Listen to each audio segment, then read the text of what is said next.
फिर भी अपनी मनमानी चालू रखी, तो अपना आग्रह चालू रखा कि भाई ऐसा होता तो ठीक है, ऐसा रहता तो ठीक है, तो भी उतना लाभ नहीं मिल पाएगा। अब पूरा लाभ लेने के लिए प्रभु के शरणागत होकर ईमानदारी से, संयम से प्रभु के शरणागत हो जाओ हमेशा के लिए। प्रभु की जब इच्छा होता वो ज्ञान तो दे ही देंगे, ज्ञान अपने लेने की इच्छा से। पर इसके आगे मेरा एक प्रश्न है कि मान लो अगर मैं ज्ञान दृष्टि ले लेता हूँ प्रभु को वचन दे करके, फिर भी माया की ओर मैं चला जाता हूँ, तो वो कौन शैतान है जो मुझे परमेश्वर से दूर करता है? वही अभी एक ही प्रश्न है खाली। और यदि मैं जबरदस्ती, मेरी इच्छा नहीं है, फिर भी रोक करके यदि मैं इसको शरीर को तो नहीं जाने देता हूँ और इधर रोक के रख रहा हूँ जबरन, फिर भी मैं चाह रहा हूँ कि ईमान संयम रखूं, फिर भी कोई शैतानियत कर देता है, तो ये दोनों कारणों में कौन शैतान है उसका नाम बताओ और उसके बस करने का उपाय बताओ। मेरे परम प्रभु परमेश्वर की चाहे जितना अच्छाई बुराई कुछ भी गुण सोच करके शरीर यदि भगवत शरण से वापस बाहर हो जाती है तो पतन विनाश से कोई रक्षा नहीं कर सकता। चाहे बुराई विकृति भी यदि हो जाया करती है, शैतान कराता है, समय याचना के साथ यदि शरीर को शरण में बनाए रखते हैं तो और कुछ नहीं तो सालों की मुक्ति तो भगवान दे ही देगा। नहीं, हमको तो शरीर को बनाए रखना पहला कदम है। क्यों कि कुछ भी भगवान देगा तो शरीर को माध्यम बना करके ही देगा। शरीर माध्यम खलु धर्म साधनम, धर्म के संसाधन को प्राप्त करने के लिए संसार में शरीर आदि साधन है, पहला साधन है। हम करे रुपया चाहे कितना हूं मल्लाह को केवट को दे दिया जाए, आज शरीर न रखा जाए नाव में तो केवट पार कर देगा आपको। यानी पैसा भले एक न दीजिए, शरीर को नाव में रखिए, निवेदन कर लीजिए भैया मेरे पास पैसा नहीं है, मल्लाह पार कर देगा। लेकिन हजार लाख रुपया रख दीजिए नाव में, आज शरीर बाहर रखिए और न रखिए नाव में तो पार कौन जाएगा? रुपया वाह। इसलिए आपके साधन चाहे जो कुछ हो, मेरे यहाँ धन पहले नंबर पर समर्पण लागत नहीं है, तन का शरणागत पहले नंबर पर है। तन शरणागत कीजिए, शरणागत रखिए। यदि मन भी हो लेता है तो और अच्छा, धन हो लेता है तो सारा चिंतन खत्म, नहीं धन होता है कोई गम नहीं, दे दीजिए, छोड़ दीजिए पीछे वालों को।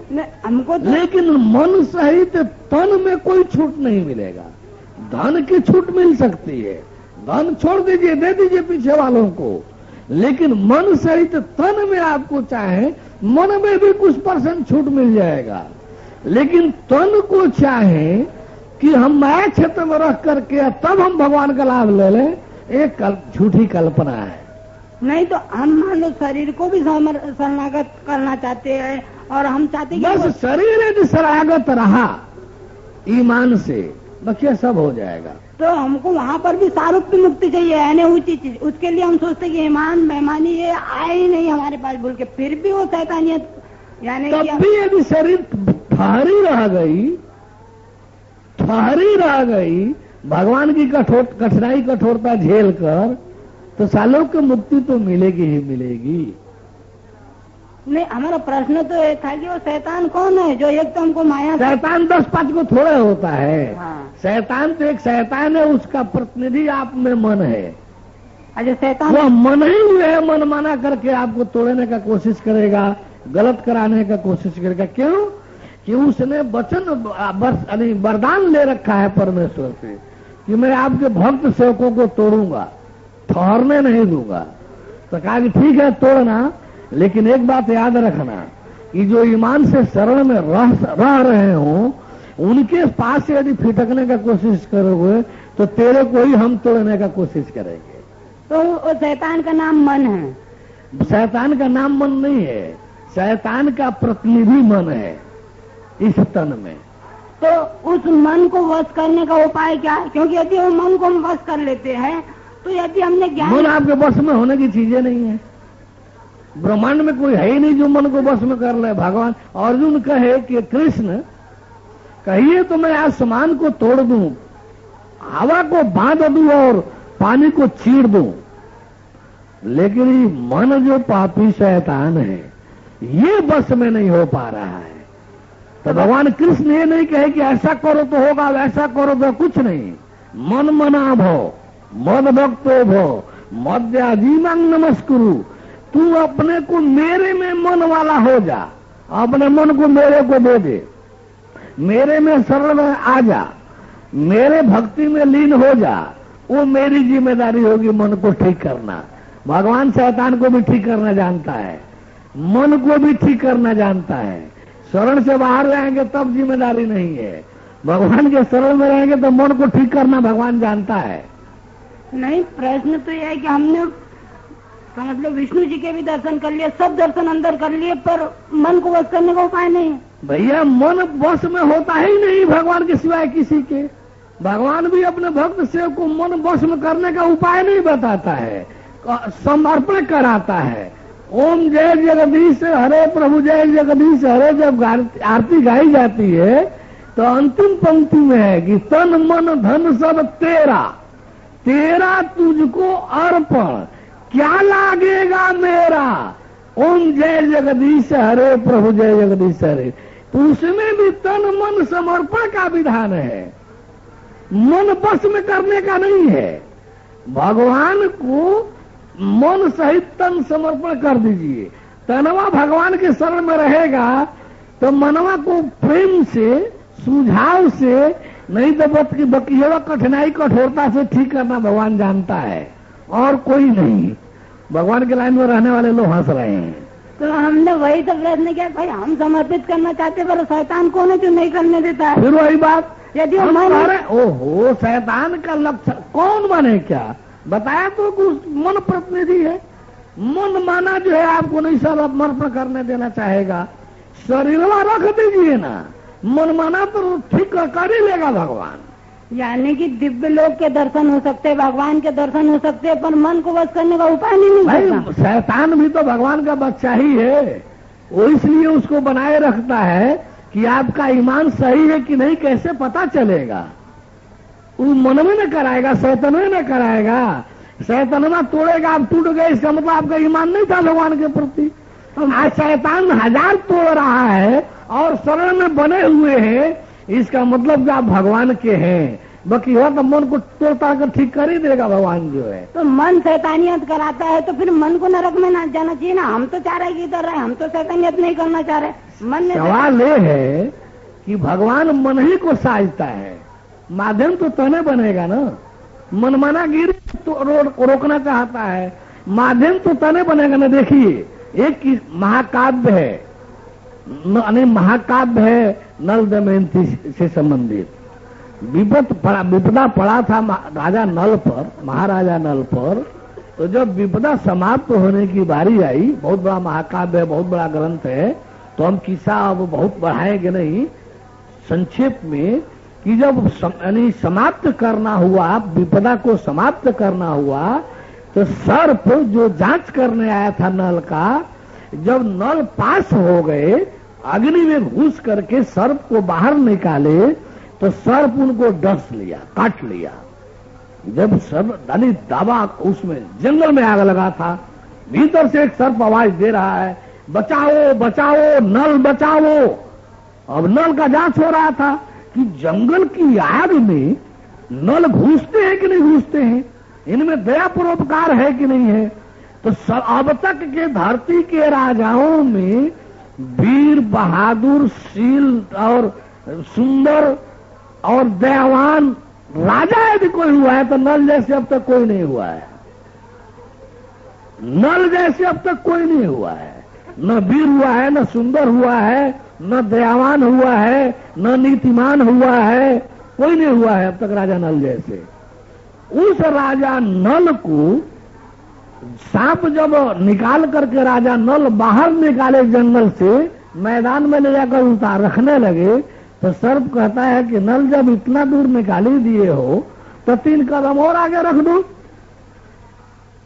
राजा नल कहे कि इस 3 कदम से क्या अंतर पड़ता है, जंगल के बाहर कर ही दिया। कहा कि कर दो। कहेगा अच्छा भाई चलो 3 कदम और सही। जैसे तीसरा कदम डाल रहे हैं और आगे बढ़ने के, वो सर्प इनको काट ले रहा है। इतना जहरीला कि नल का रूप बदल गया, काला कलोठा नल हो गए। नल भी नल को नहीं पहचान सके कि ये नल है। राजा नल कहे कि सर्प आपने अच्छा नहीं किया। सर्प ने पूछा क्यों? कहे कि इसलिए मैं नहीं कह रहा हूं कि आपने मेरे को काट लिया, मैं इसलिए कह रहा हूं कि दुनिया में लोग परोपकार करना छोड़ देंगे।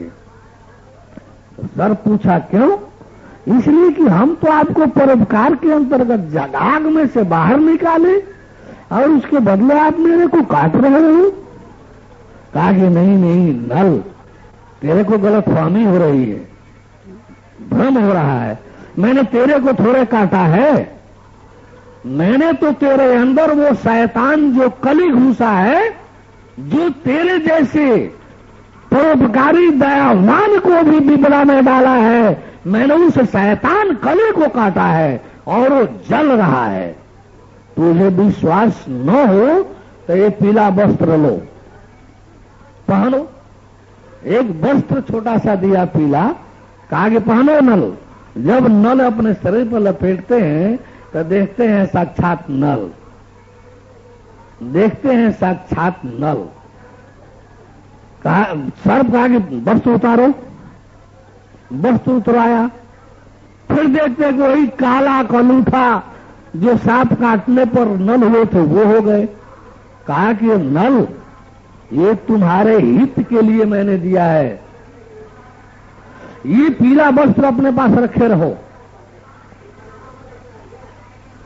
इसी रूप में तुम रहो। तुम राजा नल हो, तुम बहादुर हो, बलवान हो, तुमको कोई राजा शरण नहीं दे सकता। डर है उसको कि तुम उसको मार करके राज छीन लोगे। इस रूप में रहोगे तो तुम नल नहीं दिखाई दे रहे हो।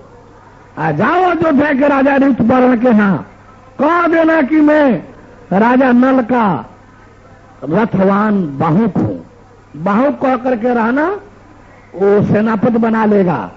जब तक विपदा रहे सेनापति रहना, नहीं राजा तो सेनापति रह करके अपना दिन काट लो। और भी कहानी लंबी है, छोड़ दीजिए। तो कहने का मतलब, सर्प को काटा हुआ तो दिखाई दिया कि नल को काट रहा है, लेकिन सर्प ने दिखलाया कि नल को नहीं, मैं तेरे अंदर घुसे हुए उस शैतान कलके को काटा हूं। और दिखाई दिया। आगे चल करके कहानी और आगे है। तो इसी तरह से दंड भगवान जो है मन रूपी शैतान को ही देता है, शरीर को नहीं देता है। ये तो भ्रम पसंद शरीर वाले अपने शरीर को मान लेते हैं। अच्छा, दंड मन को ही मिलेगा? मन को ही मिलेगा, प्रिया मन को ही होगी, से अपना मन को ही होगी। झूठ मूठ में तन को मान लिया जाता है। तो फिर तो हमें मन का स्वरूप जानना चाहिए, ईश्वर को देखने। मन का कोई स्वरूप होता है नहीं, मन तो एक वृत्ति का नाम है। स्वरूप तो जीव का होता है, आत्मा का होता है, परमात्मा का होता है। रूप शरीर का है, स्वरूप जीव का है, आत्म रूप आत्मा है, तत्व रूप परमात्मा है। रूप तो केवल चार का होता है, और किसी का रूप कैसे मिलेगा? मन बुद्धि तो वृत्ति है, बुद्धि देवताओं का प्रतिनिधित्व करती है, मन शैतान का प्रतिनिधित्व करता है, विवेक जो है भगवान का प्रतिनिधित्व करता है। अच्छा, तो दर्शन में जाएंगे तो मन के स्वरूप के दर्शन नहीं होंगे? नहीं नहीं नहीं, जीव मिलेगा, ईश्वर मिलेगा, परमेश्वर मिलेगा। मन बुद्धि कुछ है नहीं है तो देखने को क्या मिलेगा? वो तो एक प्रतिनिधित्व करने वाला वृत्ति है। हमने तो सोचा कि भाई ये जो शैतानियत करता है, नहीं नहीं नहीं, के बस करने का कोई उपाय नहीं है। वो तो बस करने का कोई उपाय ही नहीं है मन को, सिवाय भगवान के दूसरा कौन बस में करेगा? ताकि दोनों हाथ में लड्डू हो जाए। नहीं नहीं, एक तो जिसको बस कर लिया, दोनों हाथ में लड्डू तो दे रहा हूँ। क्या है सुन लीजिए। अरे मान लीजिए भगवान मिला दिखा रहा हूँ आपको, 4 तारीख को भगवान नहीं दिखाई देता है तो झूठ हो गया। मान लीजिए हम नहीं दिखा सके तो हमारा सकल समाज सहित करोड़ों करोड़ों के आश्रम आपको मुफ्त मिल जाएंगे, हम लोग मुफ्त का नौकर मिल जाएंगे, हम लोग मुफ्त के सैकड़ों नौकर मिल जाएंगे बिना तनख्वाह के। तो यानी और यदि मिल गया, ज्ञान सही हुआ तो भगवान मिल जाएगा। तो आपको तो दोनों हाथ में लड्डू है। फेल होइएगा तो मारू सब आश्रम सहित सैकड़ों नौकर मिल जाएंगे। आप पास होइएगा तो साक्षात भगवान मिल जाएगा। तो आपके तो दोनों हाथ में लड्डू है। नहीं, पर मैंने प्रश्न पहले किया ना भाई कि यदि मिल भी गए फिर भी शैतानियत किसी ने कर दी, वो तो भगवान तुम ठीक कर लेगा। भगवान के शरण में बने रहिए। भगवान शैतान को ठीक करना जानता है, और ब्रह्मांड में कोई शैतान को ठीक करना नहीं जानता। नहीं जाएगा नहीं फिर मन हमारा संसार की ओर। सवाल ये है कि जाएगा तो खूब, जाएगा तो रोजे दिन भर सुबह शाम। शरीरवा रखे रहिए, भगवान के मनवा को जाने दीजिए, कुछ बिगड़ेगा नहीं।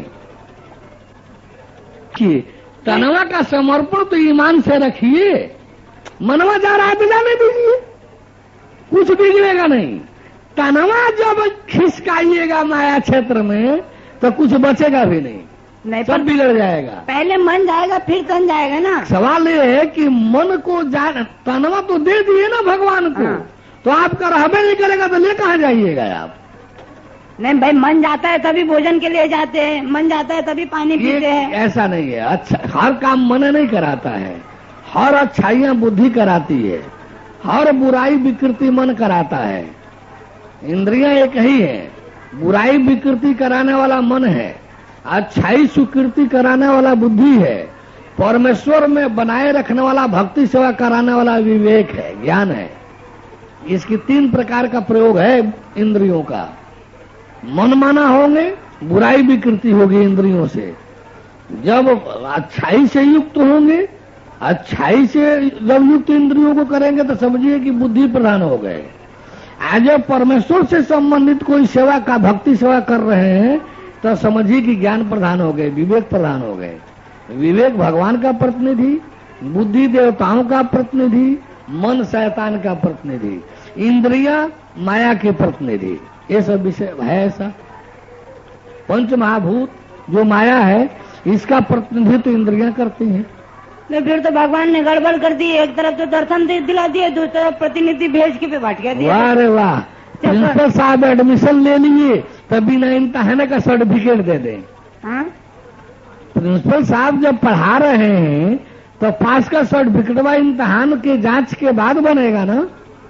तो मन नहीं रहेगा तो जांच कैसे होगा कि आपकी भक्ति सेवा ईमान से है कि बेईमानी से है? जब भक्ति सेवा सही होगी तो मन बार बार बेईमान बनाना चाहेगा, वो बनवे नहीं करेंगे आप। भक्ति में खोट होगा तो बेईमान हो ही जाएंगे, भ्रष्ट हो ही जाएंगे, गिर ही जाएंगे। ईमान सही होगा भक्ति सेवा में तो चाहे लाख मन गिरावे आप गिर ही नहीं पाएंगे। नहीं, हमारा प्रश्न खाली इतना ही है कि मन को बस करने का भी कोई उपाय है? बस कुछ नहीं, बस भगवान के शरण में बने रहे, वही बस में करेगा। अपने आप ब्रह्मांड में कोई भी मन को बस में नहीं कर सकता। अच्छा, दूसरा प्रश्न हमारा ये है कि जब हमारा शरीर छूटेगा तो शरीर छूटने के समय जो जीव परम धाम में जाएगा तो परम धाम में वहाँ हम बैठे रहेंगे अथवा वहाँ कोई काम है ऐसा, अथवा वहाँ कितने समय तक रहेंगे? सदा सदा के लिए भगवान वाला हो जाएंगे। नहीं, 100 वर्ष, 200 वर्ष, करोड़ वर्ष, कितने वर्ष रहेंगे वहाँ? सदा सदा के लिए, फॉरएवर के लिए, इटर्नल पीस एंड प्लेजर मिलता है। नहीं, पर शाश्वत शांति, शाश्वत आनंद, हमेशा के लिए आप भगवान वाला हो जाएंगे। तो सूक्ष्म जीव जाएगा ना वहाँ? हाँ, जब सालोक्य मुक्ति, सामीप्य मुक्ति, सारूप्य मुक्ति में सूक्ष्म जीव भी जाता है। हाँ। सायुज मुक्ति होगी तब जीव यहीं छट जाएगा। त्रेता युग में वापस नहीं आना, वहीं रहना है। भगवान भगवान के जब प्रिय होंगे तो जहाँ जाएगा ले जाएगा। भगवान के प्रिय नहीं होंगे तो पड़े रहिए परम धाम में, सालोक्य मुक्ति में। यहाँ भी भगवान के प्रिय होंगे तो जहाँ जाएगा तहाँ लेकर घूमेगा। नहीं खाली बने रहेंगे मनमाना रहते हुए तो जहाँ ठहरा होगा कहीं डाल देगा कि इसी धाम में बने रहो।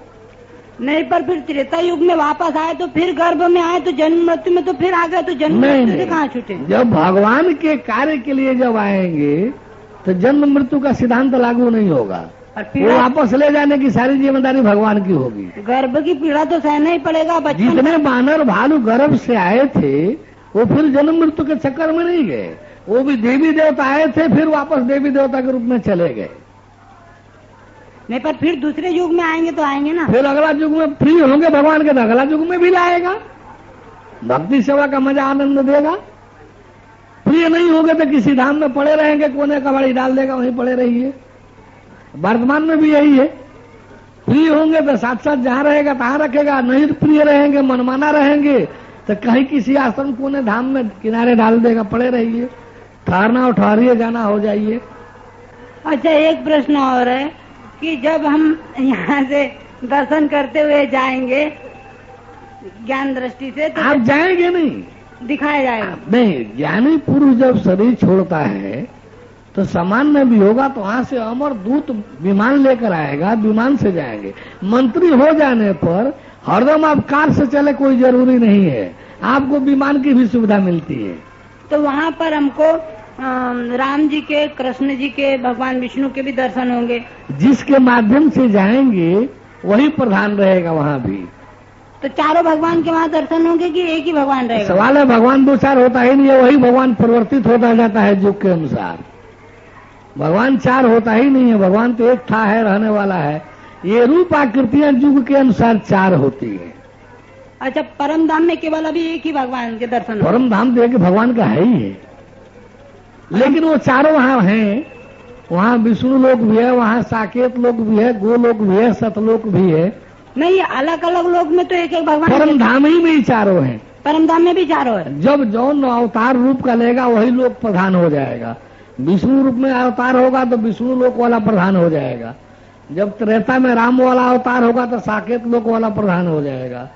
जब द्वापर में कृष्ण रूप में अवतार होगा तो गोलोक वाला प्रधान हो जाएगा। जब सतयुग के, कलयुग के अंत, सतयुग के प्रारंभ में जब सत वाला आएगा तो सतलोक वाला प्रधान हो जाएगा। यही क्रम जारी रहता है। अच्छा, पांचवा कोई अवतार नहीं होता है। अभी इसके पहले एक प्रश्न पूछा, उसमें थोड़ा रह गया कि जो जीव जाएगा यहाँ से, सूक्ष्म जीव, शरीर छूटने के बाद, तो परम धाम में जो रहेगा तो वहाँ भी कोई काम काज रहेगा? वही मतलब काम के डर से बचना चाहते हैं। काम के डर से नहीं, हम पूछना चाह रहे हैं कि वहाँ बैठे रहेंगे, ध्यान करेंगे, एक बात याद रखेंगे, वहाँ फावड़ा कुदाल नहीं चलाना पड़ेगा। वहाँ मकान नहीं बनाना पड़ेगा, वहाँ धान गेहूं नहीं बोना होगा, वहाँ अमरूद वृक्ष नहीं लगाना पड़ेगा। वो सच्चिदानंद सहज भाव से न भूख लगेगा, न भोजन की जरूरत पड़ेगी। बस ऐसे ही बैठे रहेंगे, न कुछ भोजन करेंगे, न शौच पखाना, शौचालय की जरूरत वहाँ नहीं आ रही। भोजन करवे नहीं करेंगे तो शौच कहाँ से जाएंगे? पानी पीवे नहीं करेंगे तो पेशाब कहाँ से जाएंगे? वहाँ तो अमृतमय बने रहेंगे। वहाँ मेहनत कुछ नहीं करना पड़ेगा, डरिए मत, वहाँ फावड़ा नहीं चलाना पड़ेगा। नहीं, हमने तो जाए, वहाँ कुदाल नहीं चलाना पड़ेगा। वहाँ जो है यानी ईट गारा का, चाहे सीमेंट मसाला का मकान महल नहीं बनाना होगा, वो सब कुछ वहाँ तैयार बनाया है। तो वहाँ बैठे ही रहना है कहने को? बैठेंगे भी नहीं, वो मजा लेते रहेंगे, आनंद में लीन रहेंगे, सच्चिदानंद में। परम प्रभु परमेश्वर की। पिता परमेश्वर से बस एक ही चीज पूछना चाहता हूँ। यहाँ आए हुए अनेक महात्मागण हैं, कोई किसी रूप में अपने को प्रचार कर रहा है, कोई किसी रूप में कर रहा है, लेकिन यह कि परम पिता परमेश्वर बताना चाहेंगे कि जो आज जीवन में पाप और पुण्य का धैर्य चल रहा है, जो पाप और पुण्य है, यह हकीकत में क्या है? वही विधि विरुद्ध चलना पाप है, विधि अनुसार रहना चलना पुण्य है। तो अगर परम पिता परमेश्वर है, जब जीवन जो है अगर है पिता आपकी दी हुई है, तो फिर इसमें पाप कहाँ से आया? किसने कहा कि आप ही जीव है, आप ही परमात्मा है? जीव के लिए पाप को कर्म झेलना है, पाप को कर्म जीव को झेलना है। आत्मा ही पाप को कर्म नहीं झेलता, परमात्मा को पाप को कर्म कहाँ जाएगा? नहीं तो परमात्मा इस जीवन को जब शरणागत वहाँ कर रहे हैं, जो शरणागत जिस इंसान ने अपना जीवन आपके शरणों में डाल दिया है, जो पीछे का पाप किया हुआ उसका वो सब नष्ट कर दे। ज्ञान रूपी अग्नि में सारे पाप को कर्म करोड़ों करोड़ों जन्मों के सब स्वाहा हो जाए, खत्म हो जाता है। दिखाई देता है तत्व ज्ञान पाते समय कि मेरा सारा पाप को कर्म पिछले सारे जन्मों का समाप्त हो गया, मेरा आवागमन जन्म मृत्यु समाप्त हो गया, ये सब देखने को मिलता है। मेरा सारा पाप को कर्म खत्म हो गया, ये सब देखने को मिलेगा। ये शरणागत होने के बाद या तत्व ज्ञान पाने के बाद? तत्व ज्ञान पाते समय। अच्छा, जो तत्व ज्ञान आप मतलब जो परम पिता आपके द्वारा मिलेगा, या आपको मैं परम पिता परमेश्वर कहूँ, कोई गलत शब्द नहीं होना चाहिए, अगर कोई त्रुटि हो जाए तो मैं आपको बच्चा हूँ, क्षमा कीजिएगा। आप दिल खोलकर बोलिए, निर्भय होकर बोलिए। हमारे खिलाफ भी यदि कुछ बोलने नहीं, एक मिनट, यदि ऐसा कुछ बोलना लग रहा हो जो हमारे विरुद्ध लग रहा हो, तो आप भय संकोच मत कीजिए, दिल खोलकर बोलिए। वो गलतफहमी आई होगी, समाधान मिलेगा, सच्चाई सामने आएगी। क्योंकि ऐसा मैं कुछ करता ही नहीं हूं जो शास्त्र विरुद्ध हो, मैं वही करता हूं जो मेरे कर्तव्य में है, इसलिए कोई परेशानी नहीं है। आप कुछ जो दिल में आवे दिल खोलकर बोलिए। अगर जीवन में अभी यहाँ पर कल मैंने ये जरा आपके यहाँ से थोड़ा हटके कीर्तन मैंने जिस दिन यहाँ पे 10 मिनट सुना था आपका सत्संग। एक दिन वहां पर उन्होंने बालिके जब बाली थे राजा धर्म बलि का जब वहां कहानी चल रही थी तो उन्होंने कहा कि 52 रूप पे भगवान ने उनके सर पे कदम रखा था और इन्होंने कहा उनके पीठ पे रखा था। किसने कहा? यहाँ आपके बगल में सत्संग चल रहा था। किसने कहा? पूछ सुख भगवान। अब वो क्या बोलते हैं? नहीं सुनिए प्रभु। ये भैया देखिए, सुख भगवान जो है ये सब एक लूटने ठगने का धंधा है। रटाते हैं सब, बोलता है उस बेचारे का क्या दोष, ये सब तनख्वाह पर है। सब इनके मैनेजर साहब ये सब लड़के तनख्वाह पर हैं। सब ये धंधा है इन सबों का। मिल बांट कर ये ठग रहे हैं सब, लूट रहे हैं सब, मिल बांट कर खाएंगे। तनख्वाह पर है सभी। इसका मैनेजर भी तनख्वाह पर है, इसके सब कार्यकर्ता तनख्वाह पर है। सत्यम जो है ना इसके बगल वाला, अरे उसका जो औरतिया है उसका अपना साला है, वो सालवा भी जो है तनख्वाह पर है, मैनेजर है। जो अपना साला है वो मैनेजर है, वो तनख्वाह पर है। पता कर लीजिए सत्यम के यहाँ, इसके यहाँ भी सब तनख्वाह पर है। ये नाच मंडली है सब, कुल नचनिया बजनिया टाइप के हैं सब।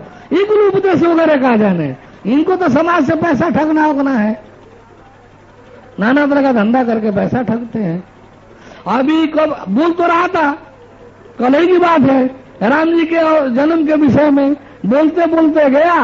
दिन बोला, शनि शुक्ल पक्ष बोला, नवमी तिथि बोला, चैत महीना बोला। आप बोलते बोलते गया तो संवत 1631 वो तो संवत 1631 में थे राम जी। अभी बेचारा बच्चा जो रटाया गया रहा उसका क्या दोष है? उसका जाने 1631 क्या है, वो तो रटाया गया। संवत 1631 में राम जी रहे हैं। 450 वर्ष हुआ राम जी को, तो फिर परम पिता इनको रोक क्यों नहीं है? भाई फिर वही बात, आप क्या देखिए, धरती बेचारी चली तो देखो सकल धर्म विपरीता, लेकिन कहीं न सकहि रावण भयभीता। इस समय रावण के जगह पर भारत का संविधान बैठा है। आपको कार्य करना है तो कानून की मर्यादा के अनुसार चलना है। कानून अलाउ नहीं करता है कि आप दूसरे के पंडाल में जाकर छेड़छाड़ करें। धर्म निरपेक्ष आपका संविधान है। आप मन करे तो इस फूल को भगवान जी कह करके पूजिए, पूजवाइए। कोई कह नहीं सकता क्यों भगवान मान रहे हो। आप अपने को भगवान घोषित करके बैठ जाइए, कोई कहने नहीं, झगड़ा करने नहीं जाएगा क्यों भगवान बने हो। राजतंत्र नहीं है, लोकतंत्र है, कानून का शासन है। संविधान जो है रावण की तरह से धर्म निरपेक्ष करके बैठा है। आप सच हो तो अपने पंडाल में बोलो, वो बोल रहा है अपने पंडाल में, उसको रोकने वाले आप कुछ नहीं होते हो। शांति व्यवस्था पुलिस की जिम्मेदारी है, इसलिए पुलिस शांति चाहती है। आप अपने अपने पंडाल में लूटो खसोटो, मिलो बांटो, खाओ, हल्ला गुल्ली शोर मत मचाओ, नहीं तो हम कूदेंगे, घसीट पकड़ करके भीतर कर देंगे।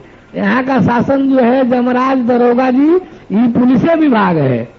तो भैया हमको जनमानस का कार्य करना है, सत्य करते हुए वैधानिकता की मान्यता में कोई हमको परेशानी नहीं है। करते करते रहेंगे, एक दिन तो उजड़ेंगे ही लोग। अरे मेला में पंडाल आ जाएगा का? बहुत नजदीक वो समय आ रहा है। एक समय था कि कोनो हमको मेला में बस नहीं दे रहा था। एसएसपी वारंट काट दिया था 82 में अवधेश सिंह कि बिना जांच किए तत्काल गिरफ्तार किया जाए। अवधेश नारायण सिंह दुबे अयोध्या से यहाँ आए थे इंस्पेक्टर, ये सर्किल इंस्पेक्टर थे। देखिए भगवान को जो करना होता है ना, बहुत विधान से करता है। वो कहानी कह दूं 2-3 मिनट लगेगा। 82 वाला असल में पूरा चुनौती भरा कार्यक्रम था। ये सब है सतपाल, ये गायत्री वाला, ये सब महात्मा से एसएसपी के यहाँ डेरा जमा दिए कि संत ज्ञानेश्वर को यहाँ से हटाया जाए। ये बिहारी बदमाश है, ये गुंडा लोफर है, ये बहुत मार काट करने वाला अपराधी है, इसको हटाया जाए। अच्छा, विशेष उस देखिए, जाकी जस भौतव्यता तैसी मिले सहाय, आप उन जावे ताही पद ताही तहां ले जाए। अब हुआ क्या, हम जा रहे थे इलाहाबाद, इस कैंप से थोड़ा फूल पौधा के शौक है, फूल पौधा लेने के लिए निकल रहे थे।